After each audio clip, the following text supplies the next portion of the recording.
humans are pattern seeking animals. We like patterns. And one of the reasons, or one of the examples you see with that is, like you mentioned, these systems that we're taught that are very much, rigid, pattern based, Prilipin's chart.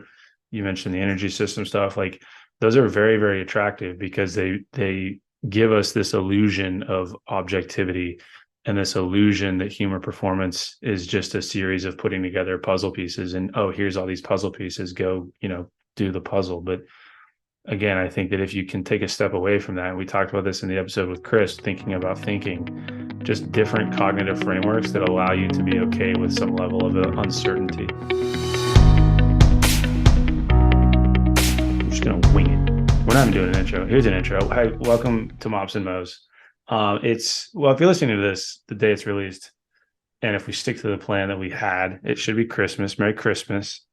We're going to do what most every other podcast in the world does around this time of year, which is a year in review episode. We have somewhat of a framework.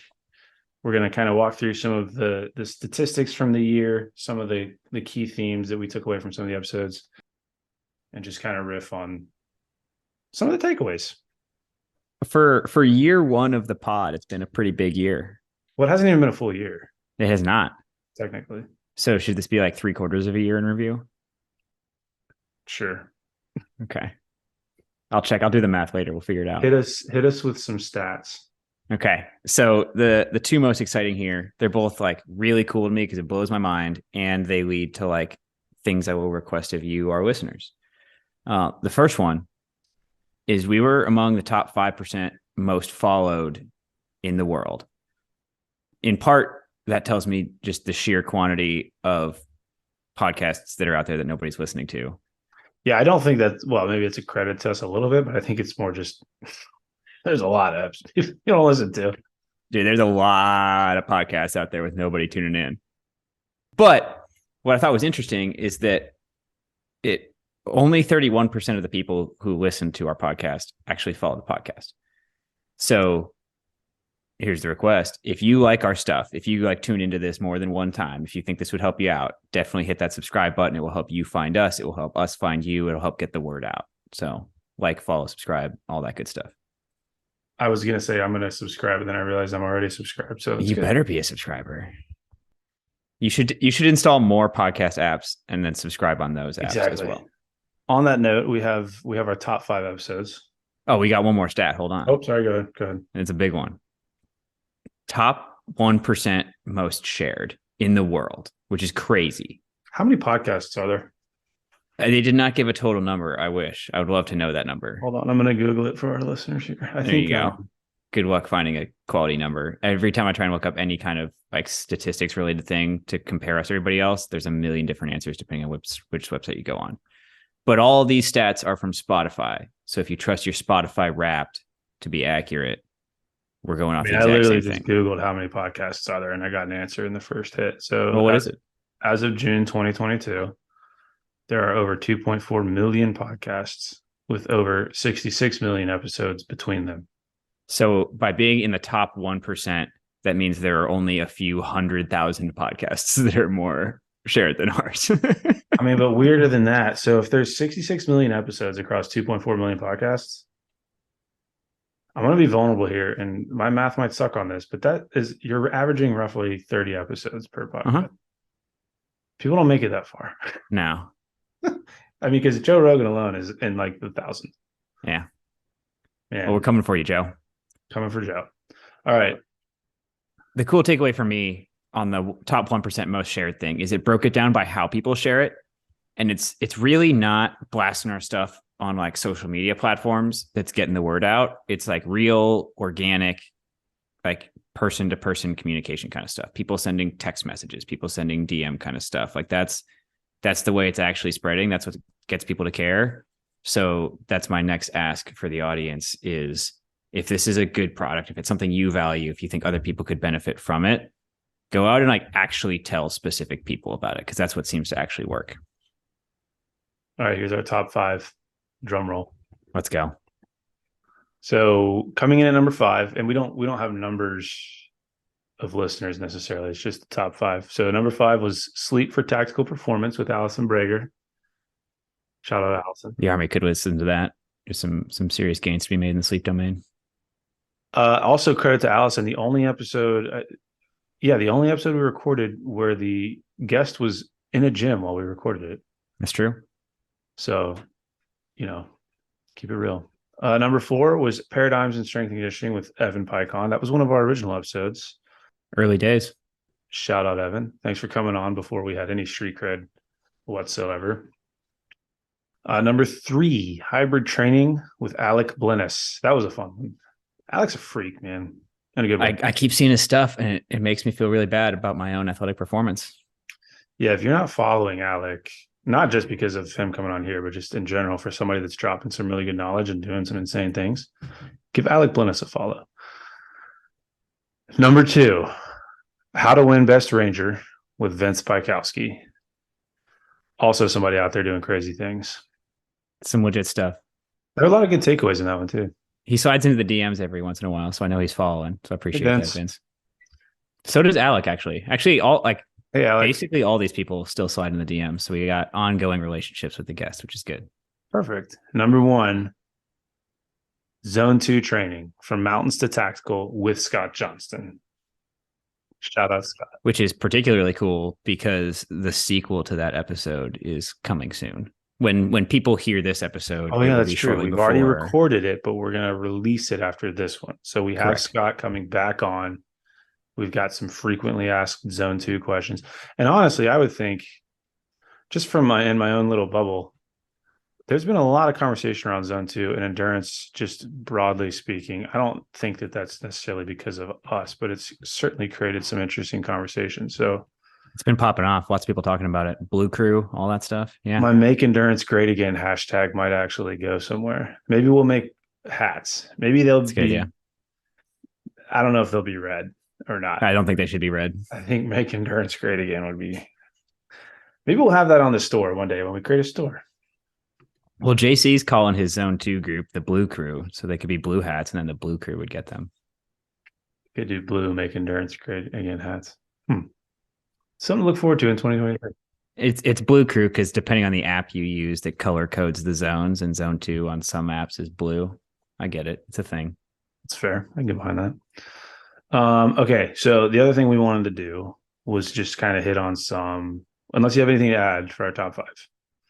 No, I'm ready to go on themes, and your themes are better than mine, so you should start. Some key themes. So this is the part that we've kind of not really planned out, but we came into this recording having written down some themes that each of us sort of took away. And then the goal is to tie these into some of the episodes. So if any of these themes kind of stick out, we can sort of direct you into where you might want to listen for more. So one of my big themes, which should come as no surprise if you know me, is that there's a big difference between periodization versus planning. And a lot of the folks that we have brought on have talked to, and just sort of some of the resources we've looked into, I would say argue on the planning side of things versus the periodization side. And what I mean by that is this idea of going into training and going into programming for athletes with an open mind, as opposed to here's a very rigid, very strict plan.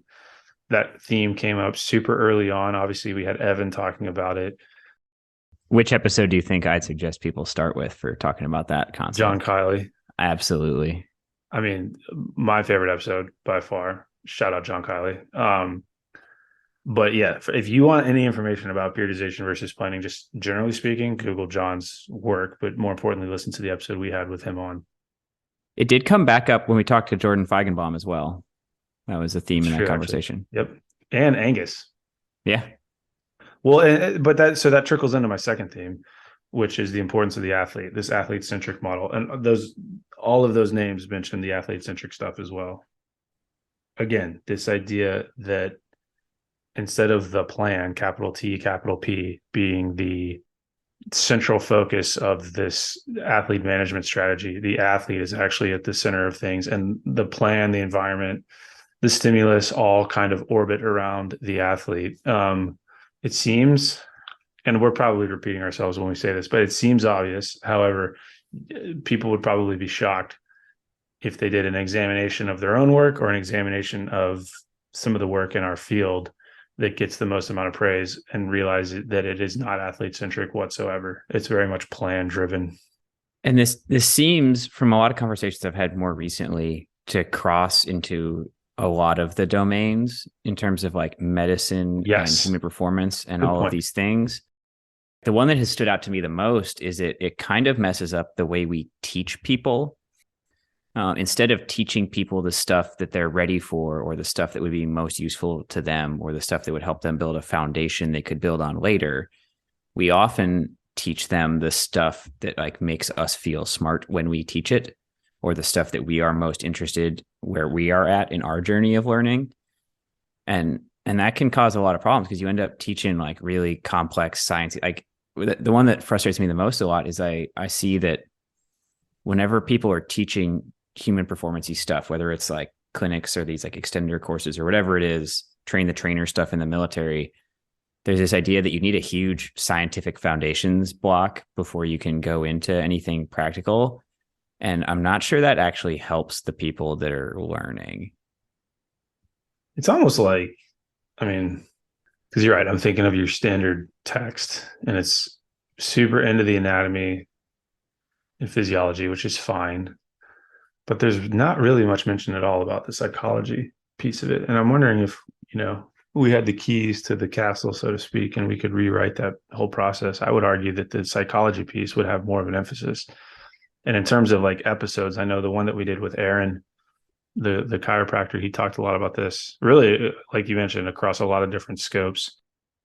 And the other thing that I'd point out with this theme, because this is something that I see all the time, is again, it seems so obvious that you would go about training this way.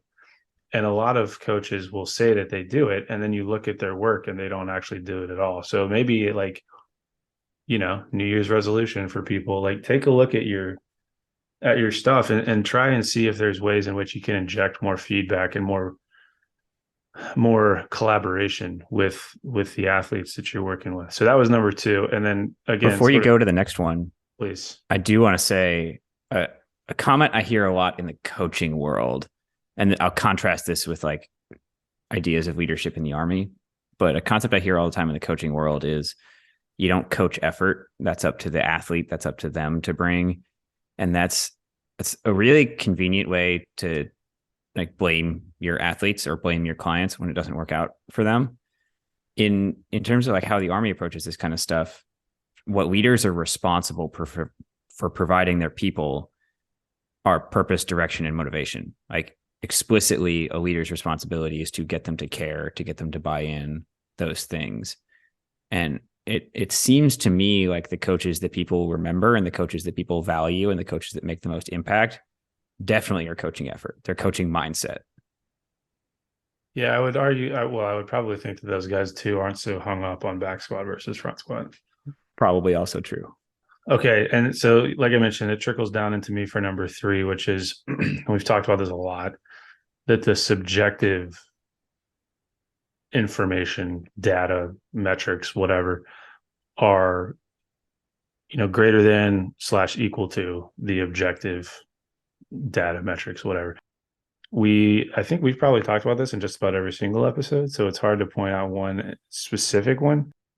But especially when we looked at like the consensus statement that we just released not too long ago, and then the conversations that again, an episode we haven't released yet, but coming up with Josh Hagan, big data guy, just this idea of the subjectivity and the internal experience of the athlete, and the information you can take from that is incredibly important. And historically, that has been something that people either minimize or just flat out ignore in favor of objectivity. So things like, weight on the bar or percentage of 1 rep max or whatever, as opposed to rate of perceived exertion or mood state or, buy-in, whatever. And I think that what I'm most interested in down the road is where the objectivity and subjectivity start to collide. So as we as a marketplace get more into this data driven idea of performance, but also simultaneously the body of research in the psychological realm starts to show that the subjective measures are equally as important, if not more important. What is that going to look like? So those were my three themes. Obviously, there's a lot more that you could take from these episodes, but those were kind of my big three coming into the end of the year. I'll turn it over to you. Yeah, just to riff a little bit on the subjective versus objective stuff, I think that blends nicely with some of the stuff you said previously. And it kind of actually, I'll just carry this on into my theme number one, which is that relationships matter more than X's and O's. And you talked about like periodization versus planning, and X's and O's is all tied up in that kind of stuff. But a huge amount, whether it's in recovery from injury, whether it's in like changing the way you eat, whatever domain it is of human performance, it almost always comes down to, does the person believe that they can make the change, and does the person believe that the change will work? And belief has very little to do with like spreadsheets and like handbooks and things like that, and it has everything to do with the relationship they have with the person who is coaching them in that direction. And that, like, that's fuzzy and it's annoying, and I know it's really hard to sell that online. It's really easy to sell canned Excel spreadsheet programs and things like that, but I think basically everyone we've talked to, everyone who's making a huge difference out there, they're doing it because they invest in relationships and caring about people. And like most of the data collection, even the data is usually, in the best settings I've seen it in, the data is used as a way to start the important conversations that happen between two humans. I mean, I would make an even more controversial statement of that, and I would say that the data exists because we think that the data should exist. And oftentimes, if you trace where that information goes, it generally leads to nothing, or it leads to a single bullet point on a PowerPoint slide because you're told that you need to provide this piece of information. But like realistically, I don't think the data really does much of anything. What really drives, like if you think about it, what makes athletes come into the gym? What makes them want to work out? What makes them want to be around you? What makes them want to keep being around you? It's the relationships. Like the data piece is important, and I think that we all get really excited about it because we can display it and we can sell products that, like you mentioned, like provide it. And but at the end of the day, I don't really think in a lot of places data is making much of a difference. It's whether or not you like the people that you're around. This is sort of a tangent on that. It's not a theme I wrote down, but it is something I've ended up talking to Chris McNamara about a lot. But kind of just the dichotomy between human performance programs run inside of work environments where it's like a mandatory and or like part of the job kind of situation versus like private facilities where people are paying to be there. And obviously there's some unfair comparisons there, right? Like everybody who's coming into a private facility decided they wanted to be there. It's done. But I think there's a mindset we can look at in terms of in private facilities, in programs that people are paying to be a part of, whoever is running it is constantly thinking about like, how do I make this experience good enough for people to stay? How do I justify the cost? How do I make this attractive for people to come join? You're selling, you're trying to like constantly improve what you do and trying to constantly attract people and trying to constantly get people to care. And I know it's not like the way we tend to do things, especially in like federal bureaucracies and stuff like that. But I would encourage people, even if it is not an environment, and I know like if you're already employed by a program, you're going to get paid the same no matter how many people you attract, whatever. There's lots of hurdles to it. But if you can like hang on to a little bit of that mindset of like you always are selling what you do. You're always selling your service. You're convincing people it's valuable. I think it's a crucial element to a human performance program. Well, and I think the best coaches are all good salesmen, good marketers. I mean, I'm looking at like, Mark Taysom has a lot of this. Riley has a lot of this. And I don't mean that in a negative way. Like they're not just like hawking their stuff, but they understand that creating the buy-in piece, especially at the outset, is important. And both of those guys in both of those episodes talk about that and give some good examples of how to, I think, get better at that. Yeah, they both talk about it, and they both are people I've been lucky enough to see make a first impression on someone. And in both cases, they're not getting paid any more or less depending on how many people come into their facility, right? That's not part of their structure. They're going to get paid the same either way. But both of those guys put a ton of effort into like making it an exciting place to be, making it an interesting place to be, making people feel welcome in there, like making people believe that they will get better results because they are there. And like, honestly, and most importantly, establishing that interpersonal relationship, right? Like making sure that person knows them. That's like the most important thing on a first impression, when, at least in their facilities. That was theme number one. It was. Going on to the next one, and there's like a few different ways to word this, and it all comes back to the concept of holistic or interdisciplinary or whatever you want to call it. But actually, it also comes back to subjective and objective. We often see things we want to improve or fix in the physical domain. We want to build more muscle. We want to improve our PT score. We want to lose weight, whatever the thing is. And as I've learned more and been exposed to more, it seems to me more and more like the results in the physical realm, whether they're good or bad, probably stem from something in a different domain, right? It's probably not because you're doing your bicep curls wrong or not doing enough bicep curls. It's probably because something else is, like, whether it's psychological stuff, whether it's sleep stuff, whether it's nutrition stuff. And it often stems back to stress, frankly, like different life stressors and things like that. And learning how to not necessarily try to address the problem in the physical domain if the physical problem is just a symptom of a problem in a different domain. I think along with that is this idea of how to phrase this. Like, instead of a multidisciplinary team being a series of pit stops, the better model is one in which everyone is collaborative. And I know that's easy to say and it's harder to implement. We talked about this with our collaborative episode we had with Not Your Average Doctors. Again, just this idea, because you see this happen all the time. Like, somebody walks into the building or whatever and like, oh, hey, I'm here to see the dietitian, or hey, my ankle hurts. And I think in some cases that's totally fine. Like, if it's just a quick in and out, cool. But I also see it where, the PT, for example, will just own that athlete's experience and then we'll release them when they decide that they're ready. And no one will ever talk about the fact that, oh, while they were on the table getting worked on, they mentioned that things at home are kind of tough or whatever. So I think there's a lot of low hanging fruit in terms of figuring out how to make your team more collaborative or having a more collaborative solution. Because again, I think, a large portion of our audience are folks that work alongside strength coaches or dietitians or PTs or, cognitive performance folks. And it's very easy to fall into your own bubble and focus on your own scope.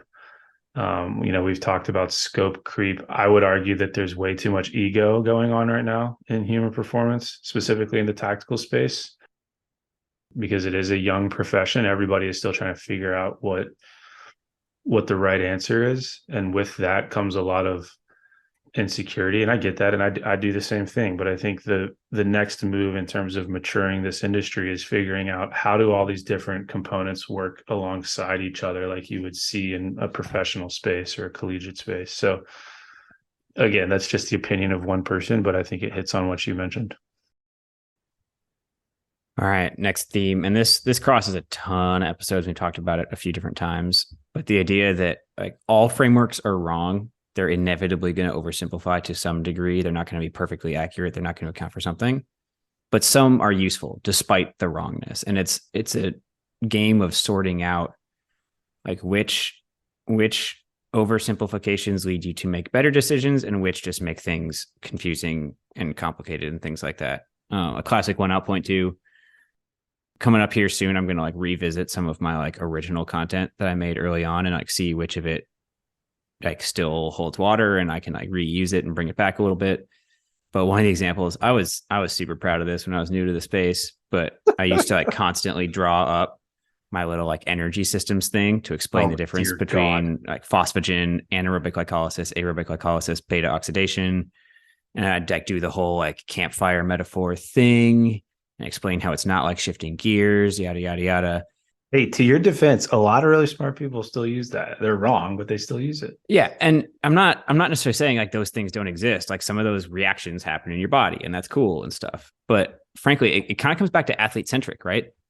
That model is the thing it's most helpful for is studying for certification tests that are going to ask you questions about those rather than like actually helping someone train more intelligently. Yes.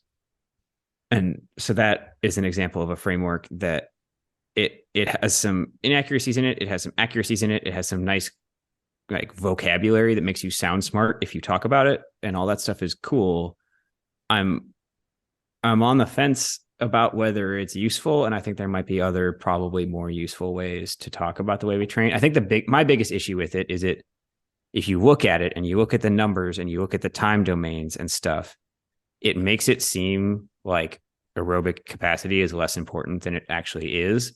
And it like would lead someone to underestimating the aerobic contribution to short duration activities, all sorts of stuff like that. I don't know.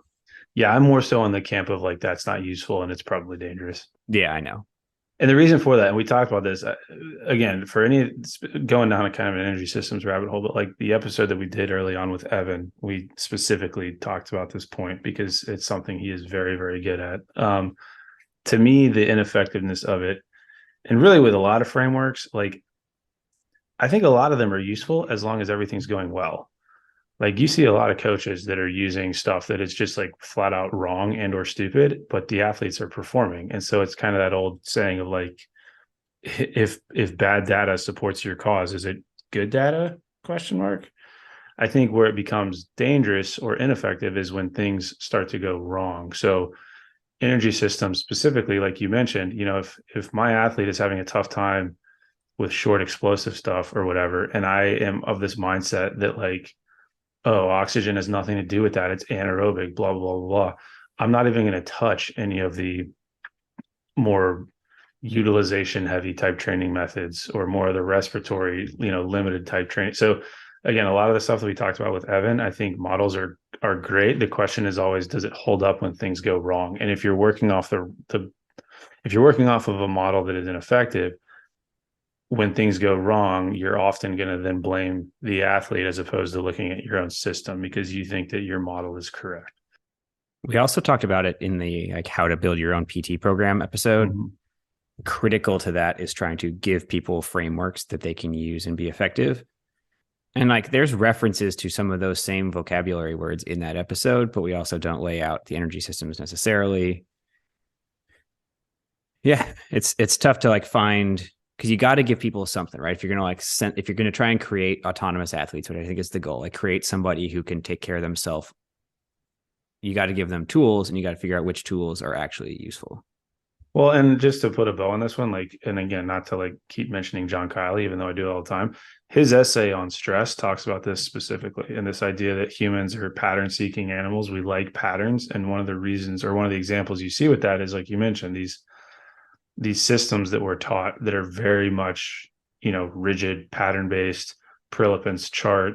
You mentioned the energy system stuff. Like those are very, very attractive because they give us this illusion of objectivity and this illusion that human performance is just a series of putting together puzzle pieces and, oh, here's all these puzzle pieces, go, do the puzzle. But again, I think that if you can take a step away from that, and we talked about this in the episode with Chris, thinking about thinking, just different cognitive frameworks that allow you to be okay with some level of uncertainty.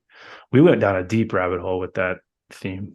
That's pretty good. I like it. Sorry. I get excited when we talk about energy systems. Another one, this one's come up a lot recently, and it's been cool to see some like coaches start to like echo this a lot, because I think that was not necessarily where we were as a tactical space pretty recently. We're seeing a lot of coaches echo this now. Like more, I don't like, maybe I'm biased, maybe I'm in like a bubble or something like that. In a big bubble, but our own bubble. I'm seeing it a lot, and I'm certainly not going to like claim credit for doing that at all, but I hope we've created a space where we can like have conversations about it and nudge people. And I don't know, but since we haven't actually stated what the theme is, it's the idea that if you take a real look at the actual demands you're looking for and where your gaps are and what your goals are and all of those things, for most, well, first off, most tactical professionals, but frankly, most people in general probably need more conditioning work than strength work. we've seen this in our zone 2 stuff, which we're about to revisit with another episode with Scott. We've seen this when we talk about like some of the hybrid training stuff with Alec. This has come up a ton of times. It even came up a little bit in some of the like Dave DeGroot ACFT development conversations when you talk about like what performance on what events actually predicts performance on tactical assessments, tactical actual performance, as well as performance on what events predicts injury risk.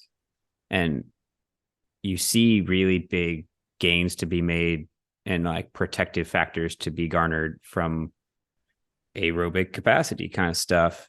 It's not sexy. It doesn't look as good on Instagram, but it seems to produce really good results. You hear it. I mean, for sure with Vince, when you talk about best ranger stuff, man, that episode was almost entirely about conditioning and almost entirely about like long, low intensity aerobic conditioning.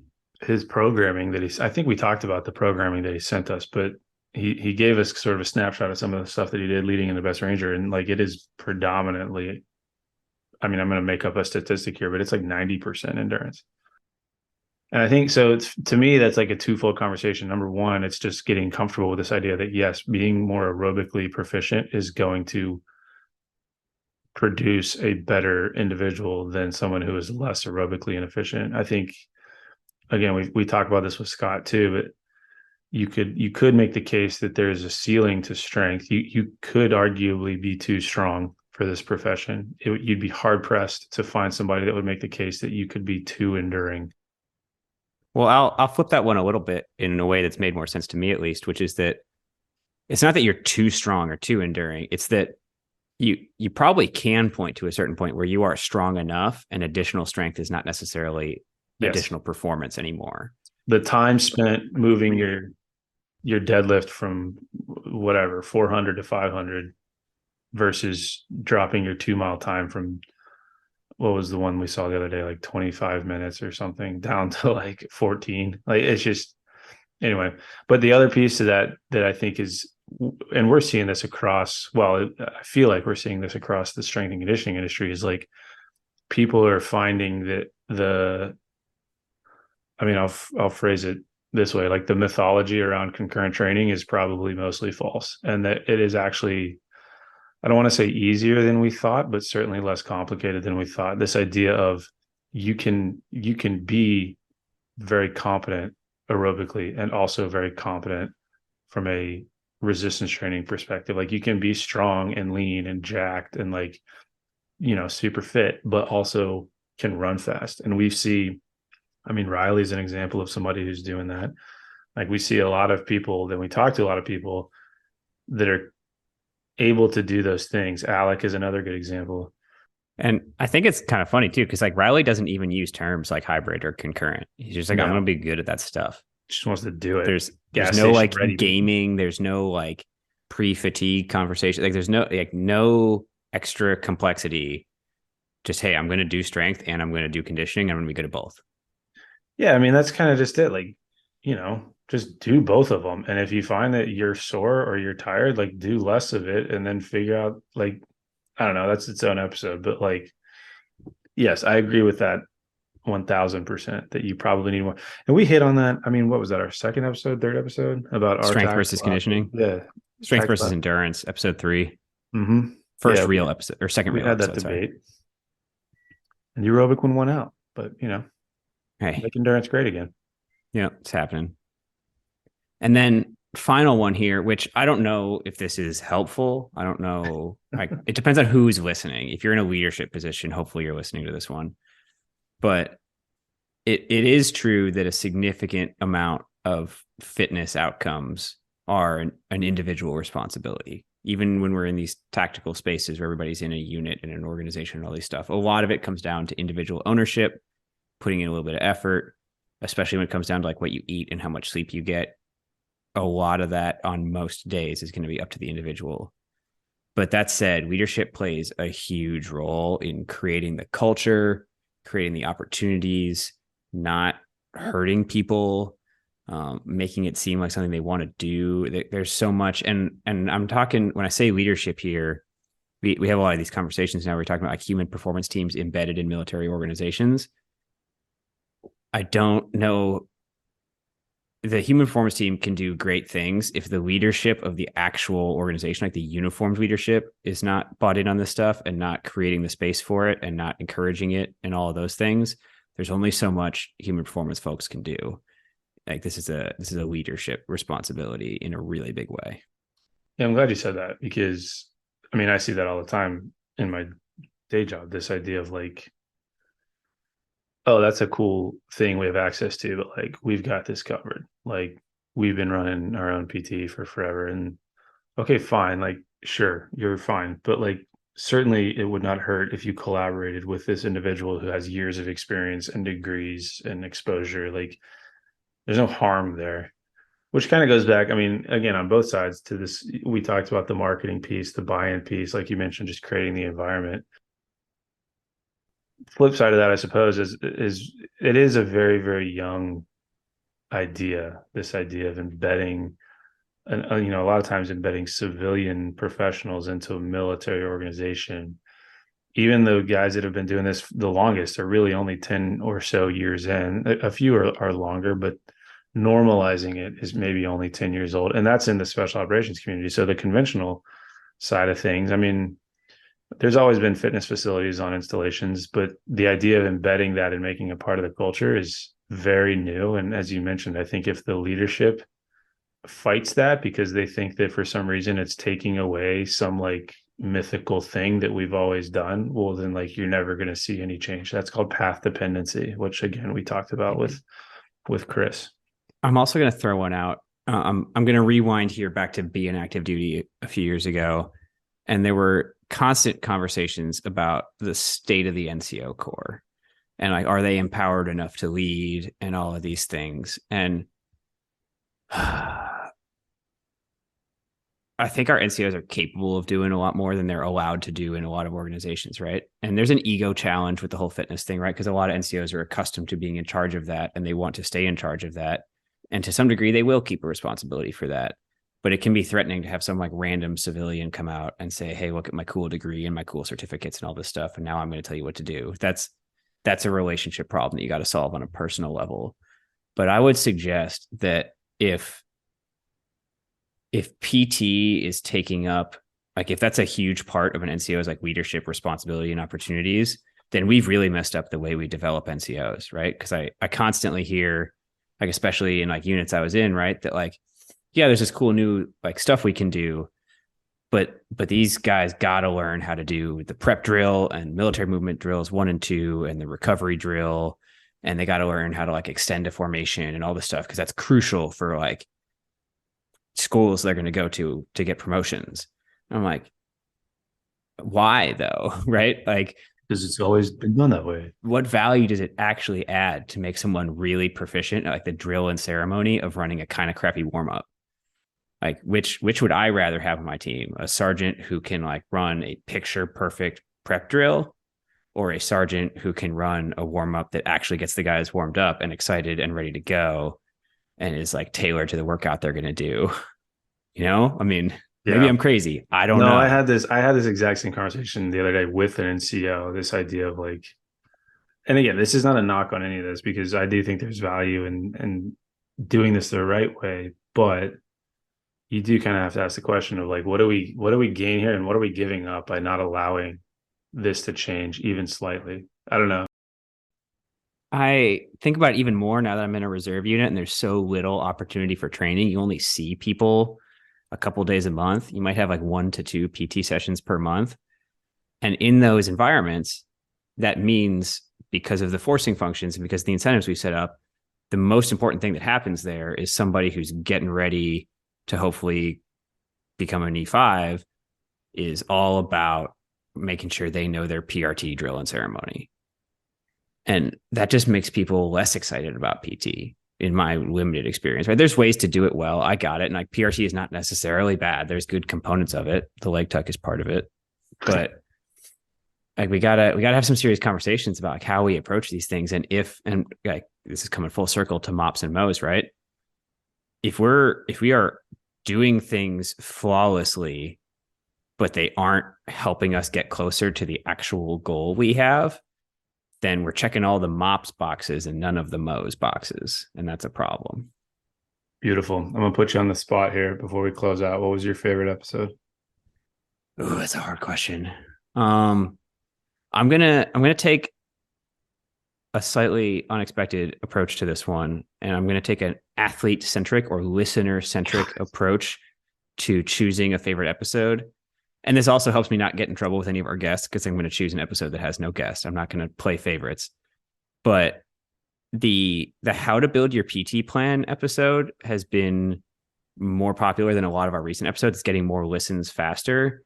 And I think that's because we didn't go after anything technical. We didn't go after anything complicated. We didn't go after anything sciencey. We just laid out some like practical, actionable, accessible, useful stuff that people can put into practice like the very next day after they listen to it. And we should probably produce more content like that. Well, I was going to say, like we talked, even I think in that episode, we mentioned we'd like to do more of that. So again, another shout out to people that have made it this far in this episode. Like if you have things you want us to talk about or questions you have, like drop a DM. Yeah. We'll do it. How about you? What's your favorite episode? Is it John Kiley? Yeah, I mean, you took the words right out of my mouth. Now I will, I will say, so the reason for that, Drew's hero came on the podcast. That's what Drew's happened. hero came on the podcast, but no, John has been well, even before I knew him personally, his work was very inspiring as a young strength and conditioning coach in terms of like the way I thought about things. And then when I was fortunate enough to strike up a friendship with him and have access to his brain, I was able to ask a lot of questions. So then to bring him on and his willingness to kind of open up his mind, so to speak, and give people the option to agree or disagree, I think was, for me in my own development as a coach and whatever, like it was kind of cool to come full circle. So yeah, I would say John Kiley. Well, I'll say this, the opportunity to be in a position to where I could have John Kiley come on a podcast and ask him questions was probably my favorite episode. I gotta say, that's been the coolest thing about running this whole podcast is the opportunity to learn directly from people, like people whose social media I had like been following before or whose articles I had read before. It's cool to like learn indirectly from the content people produce. It's incredibly cool to learn directly from the person and hear what they think. Mm-hmm. Anything else? That was pretty good, man. It's been a good year. Been a good 3/4 of a year. It feels weird saying this because it's not Christmas, but Merry Christmas, because this will come out on Christmas Day. There we go. Merry Christmas, gang. See you next year. Hey guys, it's Alex. Hope you liked the episode. If you found it useful or enjoyed the conversation, please give us a rate and review on whatever platform you listen on. And we'd also appreciate if you're on Instagram, following the page. And if you want to reach out, DMs are always good, or you can email us at mopsandmoes@gmail.com. That's MOPSNMOES@gmail.com. See you next week.